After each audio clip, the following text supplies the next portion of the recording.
എല്ലാവർക്കും നമസ്കാരം.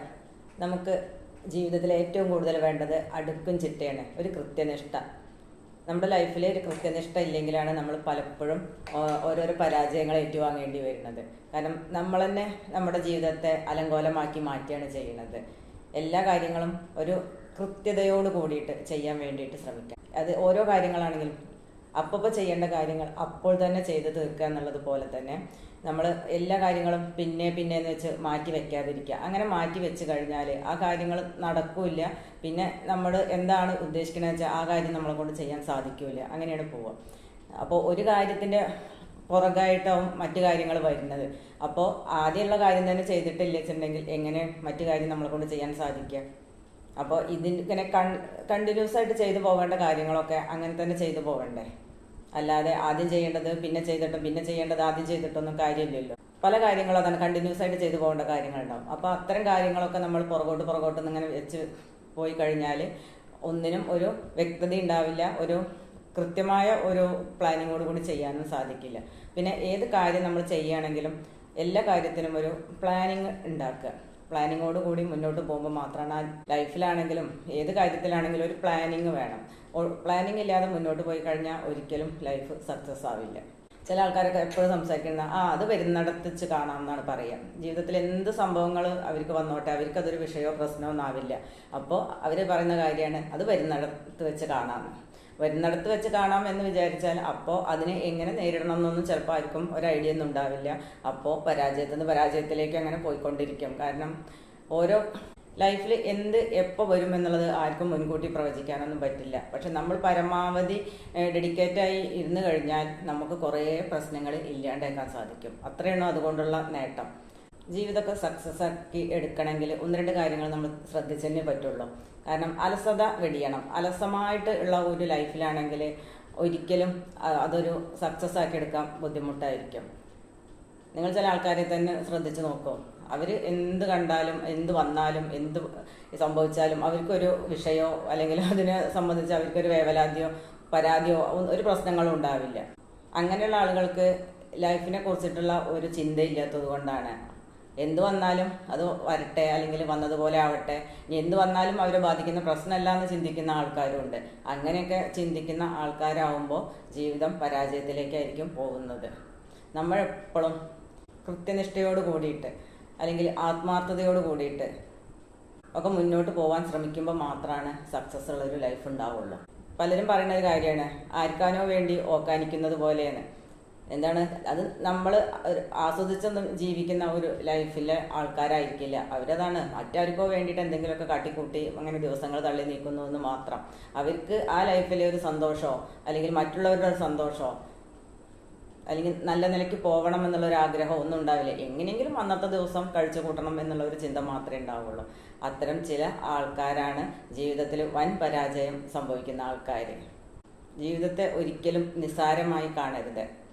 രണ്ട് വ്യക്തികൾ കൂടി ചേരുമ്പോൾ ഉണ്ടാകുന്ന ഒരു വലിയ സംഭവമാണ് ലൈഫ് എന്ന് പറഞ്ഞിട്ടുണ്ടെങ്കിൽ ആ ലൈഫിനകത്ത് പിന്നീട് എന്തൊക്കെ വേണം എങ്ങനെയൊക്കെ വേണം എന്നുള്ളത് നമ്മൾ ചിന്തിക്കുന്നത് പോലെയും നമ്മൾ ആലോചിക്കുന്നത് പോലെയൊക്കെ തന്നെയാണ്. നമ്മളൊന്നും ലൈഫിനെ കുറിച്ച് ചിന്തിക്കാതെ അല്ലെങ്കിൽ നമ്മുടെ നേട്ടങ്ങളെക്കുറിച്ചോ നമുക്ക് എന്തെല്ലാം ചെയ്യണം എന്നതിനെക്കുറിച്ചോ എങ്ങനെ മുന്നോട്ട് പോകണം എന്നതിനെക്കുറിച്ചൊന്നും ഒരു പ്ലാനിങ്ങോട് കൂടിയിട്ടോ അല്ലെങ്കിൽ ഒരു ചിന്തയില്ലാതെ മുന്നോട്ട് പോയി കഴിഞ്ഞാൽ ഒരിക്കലും സക്സസ് ആവില്ല ലൈഫ്. പിന്നെ ആ ഒരു ലൈഫിനകത്ത് പ്രശ്നങ്ങൾ മാത്രമാണ് ഉണ്ടാവുള്ളൂ. കാരണം മറ്റുള്ളവരൊക്കെ എങ്ങനെയോ മുന്നോട്ട് പോകുന്നു അതുപോലെ ആയിരിക്കില്ല പോകുന്നത്. അപ്പോൾ അതിനകത്ത് ഇരിക്കുന്ന ആൾക്കാർക്കൊക്കെ പ്രശ്നങ്ങൾ തന്നെയായിരിക്കും. എന്നെപ്പോലുള്ള മറ്റുള്ളവരൊക്കെ നന്നായിട്ട് മുന്നോട്ട് പോകുന്നു, എനിക്ക് മാത്രം ഇങ്ങനെ ഒരു അവസ്ഥ എന്നുള്ളതൊക്കെ ചിന്തിക്കുമ്പോൾ തീർച്ചയായിട്ടും കുടുംബത്തിലുള്ള ആൾക്കാർക്ക് അവർ ആ ലൈഫിനകത്ത് ഒരിക്കലും ഒരു സന്തോഷം അനുഭവിക്കുന്നില്ലല്ലോ. അപ്പോൾ അവർക്ക് തീർച്ചയായിട്ടും പ്രശ്നങ്ങൾ തന്നെയാണ് തോന്നിക്കുക. അങ്ങനെ തോന്നുമ്പോൾ രണ്ടുപേർ തമ്മിലുള്ള വഴക്കിലേക്ക് പോവാം. ജീവിതത്തിൽ ഉണ്ടാവുന്ന മറ്റ് നേട്ടങ്ങളൊന്നും കൈവരിക്കാനുള്ള ഒരു അവസ്ഥ ഇല്ലാതെ പോവാം. ജീവിതമൊക്കെ ആകുമ്പോൾ എന്താണ്, ഭാര്യയും ഭർത്താവും കൂട്ടായിട്ട് പ്രവർത്തിക്കുമ്പോൾ മാത്രമാണ് ആ കുടുംബത്തിനകത്ത് നല്ല നല്ല കാര്യങ്ങൾ സംഭവിക്കുള്ളൂ. ഭാര്യയ്ക്കൊരു ചിന്ത, ഭർത്താവിന് മറ്റൊരു ചിന്ത, ഒരു മടി, രണ്ടുപേരും ഒരുപോലെ മടി ഉള്ള ആൾക്കാരാണെങ്കിൽ തീർച്ചയായിട്ടും ആ ഒരു കുടുംബത്തിനകത്ത് ഒരു സക്സസ്സും ആരും പ്രതീക്ഷിക്കേണ്ട. ചിലതൊക്കെ പുരുഷന്മാർക്ക് മടിയാണെങ്കിൽ സ്ത്രീകൾ കുറച്ച് എനർജറ്റിക് ആയിട്ടും ഉഷാറായിട്ടൊക്കെ പ്രവർത്തിച്ചിട്ട് കുടുംബത്തിന് എല്ലാ കാര്യങ്ങളും ഭംഗിയായി നടത്തിക്കൊണ്ടു പോകാറുണ്ട്. മക്കളുടെ കാര്യമാണെങ്കിലും മറ്റു കാര്യങ്ങളാണെങ്കിലും അവരുടെ കുടുംബം ഭംഗിയായിട്ട് ഹാൻഡിൽ ചെയ്ത് പോകാറുണ്ട്. നല്ല നിലയ്ക്ക് കുടുംബം നോക്കിക്കൊണ്ട് നടക്കാൻ കഴിവില്ലാത്ത സ്ത്രീകളാണെങ്കിൽ തന്നെ ചില ആ കുടുംബത്തിനകത്ത് ചില പുരുഷന്മാർക്ക് അതിനുള്ള കഴിവുണ്ടായിരിക്കും. അപ്പോൾ അവരുടെ ഒരു കുറവും തോന്നിക്കാത്ത രീതിയിൽ ആ കുടുംബം ഭംഗിയായിട്ട് തന്നെ മുന്നോട്ട് പോകുന്നത് കാണാം. ഇത് രണ്ടുപേരും ഒരുപോലെ മടിയന്മാരായി അല്ലെങ്കിൽ ഒരു കാര്യത്തിനോടും ഉത്തരവാദിത്തം ഇല്ലാതെ അല്ലെങ്കിൽ ശ്രദ്ധ ഇല്ലാതെയൊക്കെ മുന്നോട്ട് പോകുന്ന ആൾക്കാരാകുമ്പോഴാണ് ആ കുടുംബം അപ്പാടെ പരാജയമായി പോകുന്നത്. കുടുംബത്തിനകത്ത് ഭാര്യയോ ഭർത്താവോ ആർക്കെങ്കിലും ഒരാൾക്ക് ഉത്തരവാദിത്തം ഉണ്ടെങ്കിലും കുറച്ചെങ്കിലുമൊക്കെ ആ കുടുംബം ഭംഗിയായിട്ട് മുന്നോട്ട് കൊണ്ടുപോകാൻ സാധിക്കും. അപ്പോൾ നമുക്ക് വേണ്ടത് എന്താണ്? കൃത്യത, കൃത്യനിഷ്ഠ, ചിട്ടയായ ജീവിത രീതി, ഉത്തരവാദിത്തം. ഇത്തരം ഒരുപാട് കാര്യങ്ങൾ ലൈഫിൽ ഉണ്ടായാൽ മാത്രമാണ് സക്സസ് ആയിട്ടൊരു ലൈഫ് ഉണ്ടാവുള്ളൂ. നല്ല നല്ല നേട്ടങ്ങൾ നമ്മൾ മറ്റുള്ളവരിലൊക്കെ കാണും. പക്ഷെ അതുപോലെ സ്വന്തം ജീവിതത്തിൽ പകർത്താൻ ശ്രമിക്കണ്ടേ, അതിനുവേണ്ടി നമ്മൾ പരിശ്രമിക്കണ്ടേ. അപ്പോൾ മാത്രമല്ലേ നമുക്കും അത്തരം ഒരു ലൈഫ് ഉണ്ടാവുള്ളൂ.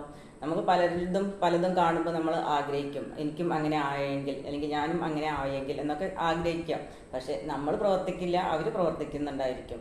അവരെങ്ങനെയാണോ സക്സസ് ഉണ്ടാക്കിയത് അതുപോലെ തന്നെ നമ്മളെ കൊണ്ട് എങ്ങനെയൊക്കെ സക്സസ് ഉണ്ടാക്കാൻ പറ്റും എന്നുള്ളത് നമ്മൾ ചിന്തിക്കണം. എന്നിട്ട് അതിന് വേണ്ടിയിട്ട് നമ്മൾ പരിശ്രമിച്ചും കൊണ്ടിരിക്കണം. അപ്പോൾ മാത്രമാണ് നമ്മുടെ ലൈഫിലൊരു സക്സസ് ഉണ്ടാവുള്ളൂ, അല്ലെങ്കിൽ നമുക്ക് നല്ല നല്ല നേട്ടങ്ങൾ ഉണ്ടാക്കാൻ സാധിക്കുള്ളൂ. ചിലരൊക്കെ കല്യാണം കഴിഞ്ഞതിന് ശേഷം പറയുന്ന ഒരു കാര്യമാണ്, ഞാൻ ഇവളെ കെട്ടിയതിന് ശേഷമാണ് ഇങ്ങനെ ആയത്. അല്ലെങ്കിൽ സ്ത്രീകൾ പറയും, ഞാൻ ഇയാളുടെ കൂടെ ജീവിക്കാൻ തുടങ്ങിയിട്ടാണ് ഞാൻ ഇങ്ങനെ ആയത്, ഞാൻ ഇങ്ങനെയൊന്നും അല്ലായിരുന്നു, എന്നെക്കൊണ്ട് പലതും സാധിക്കുമായിരുന്നു, ഞാൻ അങ്ങനെ ചെയ്യുമായിരുന്നു, ഇങ്ങനെ ചെയ്യുമായിരുന്നു. പുരുഷനും സ്ത്രീയും പരസ്പരം പഴിചാരിയിട്ട് കുറ്റം പറഞ്ഞിട്ടൊക്കെ ഇരിക്കുന്ന ആൾക്കാരുണ്ട്. പക്ഷേ ഇത് പേരും അങ്ങോട്ടും ഇങ്ങോട്ടും കുറ്റം പറഞ്ഞുകൊണ്ട് അവിടെ ഒരു സക്സസ് ഉണ്ടാക്കാൻ സാധിക്കുമോ? അതിനനുസരിച്ച് പ്രവർത്തിക്കുമ്പോൾ മാത്രമല്ലേ ഒരു നല്ലൊരു ലൈഫ് അവിടെ ഉണ്ടാക്കിയെടുക്കാൻ സാധിക്കുള്ളൂ. മറ്റൊരാളെ കുറ്റപ്പെടുത്തിക്കൊണ്ട് ഉള്ള ഒരു കുടുംബത്തിനകത്ത് തന്നെ നല്ലൊരു ലൈഫ് ഒരിക്കലും ഉണ്ടാവില്ല. ഈ കുറ്റപ്പെടുത്തലുകൾ കേൾക്കുമ്പോൾ അവർ ഉള്ളതിനേക്കാളും കുറച്ചും കൂടി മോശമായ അവസ്ഥയ്ക്കാണ് പോവുക. ഇപ്പോൾ കാര്യപ്രാപ്തി ഇല്ലായ്മയാണെങ്കിലും അല്ലെങ്കിൽ ഉത്തരവാദിത്തം ഇല്ലായ്മയാണെങ്കിലും ഒക്കെ എന്താണ്, നമ്മളതന്നെ അവർ പറഞ്ഞുകൊണ്ടിരുന്നാൽ അവരൊരിക്കലും അവരത് മാറ്റിയെടുക്കാനോ അല്ലെങ്കിൽ മാറാനൊന്നും അവർക്കതിന് കഴിയുന്നുണ്ടാവില്ല.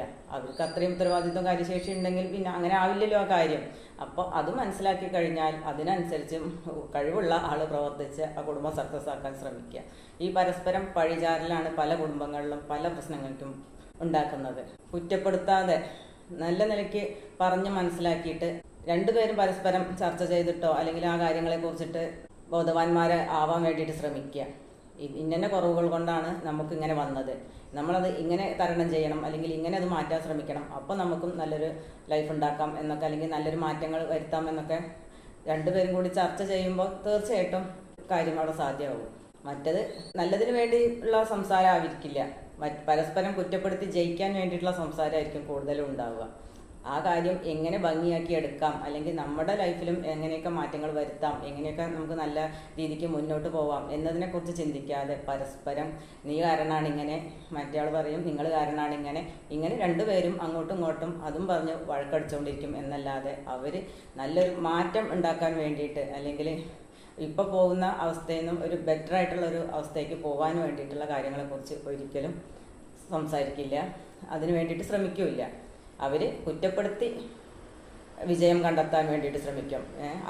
അയാൾ പറയുന്നതിലും ഒരു പടി മുകളിൽ എനിക്ക് പറയണം, അവൾ പറയുന്നതിനേക്കാളും 2 പടി മുകളിൽ എനിക്ക് പറയണം എന്ന് വിചാരിച്ചും കൊണ്ടാണ് രണ്ടുപേരും മത്സരിച്ച് അവിടെ സംസാരം ഉണ്ടാക്കാൻ ശ്രമിക്കുക.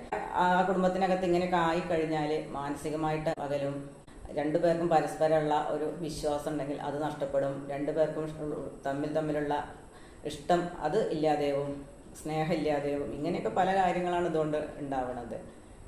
അപ്പോൾ അനാവശ്യമായിട്ട് പരസ്പരം കുറ്റപ്പെടുത്താനും കുറ്റം പറയാനൊന്നും ആരും നിൽക്കരുത്. അത് നമ്മുടെ ലൈഫിൽ വളരെയധികം മോശമാണ് ഉണ്ടാക്കുക.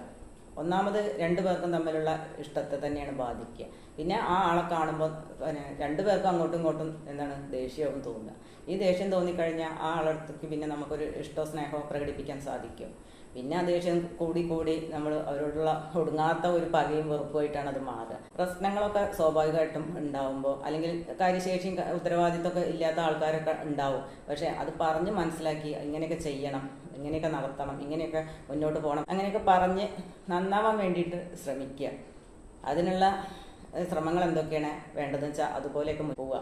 അല്ലാതെ വെറും കുറ്റപ്പെടുത്തലുകളും പറഞ്ഞു ജയിക്കലും മാത്രമാവുമ്പോൾ ഉണ്ടാവുന്നത് അവനവൻ്റെ ലൈഫ് തന്നെ ഇല്ലാതെ തീരുകയാണ് ഉണ്ടാവുക. ഇത് കണ്ട് രസിക്കാനും ചിരിക്കാനും മറ്റു കുറച്ച് ചിലരും ഉണ്ടാവും. നമ്മുടെ ബന്ധുക്കളോ നമ്മുടെ സുഹൃത്തുക്കളോ അല്ലെങ്കിൽ നമ്മുടെ അയൽവാസികളോ അല്ലെങ്കിൽ നമുക്ക് പരിചയമുള്ള ആരെങ്കിലുമൊക്കെ ഇത് കണ്ട് രസിക്കാനുണ്ടാവും. ഈ പരസ്പരം പഴിചാരലും കുറ്റപ്പെടുത്തലും അവർ നമ്മുടെ കുടുംബത്തിനകത്ത് കയറിയിട്ട് അവർ ആളാവാൻ വേണ്ടിയിട്ട് ശ്രമിക്കുകയും ചെയ്യും. അപ്പോൾ ഇതൊക്കെ കുടുംബജീവിതങ്ങളുടെ പരാജയങ്ങളിലേക്കാണ് മുന്നോട്ട് പോയിക്കൊണ്ടിരിക്കുന്നത്. അത്തരം കാര്യങ്ങളൊക്കെ ലൈഫിൽ വരാതിരിക്കാൻ വേണ്ടിയിട്ട് നമ്മളുടെ ജീവിതം എങ്ങനെ മെച്ചപ്പെടുത്താം, എങ്ങനെ നന്നാക്കിയെടുക്കാം എന്നുള്ളതിനെക്കുറിച്ചൊക്കെ കൂടുതൽ ആലോചിക്കും ചിന്തിക്കുകയൊക്കെ ചെയ്യുമ്പോൾ നമുക്കൊരു ബെറ്റർ ലൈഫ് ഉണ്ടാക്കിയെടുക്കാൻ പറ്റും. ജീവിതം എന്ന് പറയുന്നത് ചില്ലുപാത്രം പോലെയാണ്. അത് ഭംഗിയായി തുടച്ച് മിനുക്കി കൊണ്ട് നടക്കുമ്പോൾ അത് ഭംഗിയുള്ള ഒരു സംഭവമാണ്. അതിൽ കറയോ ചളിയോ പറ്റി അല്ലെങ്കിൽ എവിടെയെങ്കിലും ഒരു വക്കിനോ സൈഡോ എവിടെയെങ്കിലുമൊക്കെ ഒന്ന് പൊട്ടിക്കഴിഞ്ഞാൽ അതിൻ്റെ ഭംഗി അവിടെ തീർന്നു. അതുപോലെ തന്നെയാണ് ലൈഫ്. നമ്മൾ എങ്ങനെ അത് ഭംഗിയായി കൊണ്ട് നടക്കുന്നോ അത്രത്തോളം ബെറ്റർ ആയിരിക്കും. എന്തെങ്കിലും ഒരു വശപശക്ക് എവിടെയെങ്കിലും വന്നു പോയി കഴിഞ്ഞാൽ പിന്നെ അത് പൊട്ടിയ പാത്രം കണക്ക് തന്നെയാണ്. പരമാവധി വിള്ളലുകളും പൊട്ടലുകളൊന്നും ഇല്ലാതെ ഭംഗിയായിട്ട് കൊണ്ട് നടക്കാൻ വേണ്ടിയിട്ട് എല്ലാവരും ശ്രമിക്കുക. നമ്മുടെ ശ്രമം തന്നെയാണ് നമ്മുടെ ലൈഫിൻ്റെ വിജയം. അല്ലാതെ നമ്മുടെ ലൈഫിനകത്ത് മറ്റൊരാൾ കയറി വന്ന് എന്തെന്നെ ചെയ്യാൻ ശ്രമിച്ചാലും അതൊക്കെ പരാജയങ്ങളും നമ്മുടെ ലൈഫ് തന്നെ ഇല്ലാതെയാവുന്ന രീതിക്കുള്ളതായിരിക്കും. എല്ലാവരും ഇതൊക്കെ ഓർത്ത് വെക്കാൻ വേണ്ടിയിട്ട് ശ്രമിക്കുക. അപ്പോൾ ഇന്നത്തെ ടോപ്പിക്ക് ഇവിടെ അവസാനിക്കുന്നു. മറ്റൊരു ടോപ്പിക്കുമായിട്ട് വീണ്ടും കാണാം.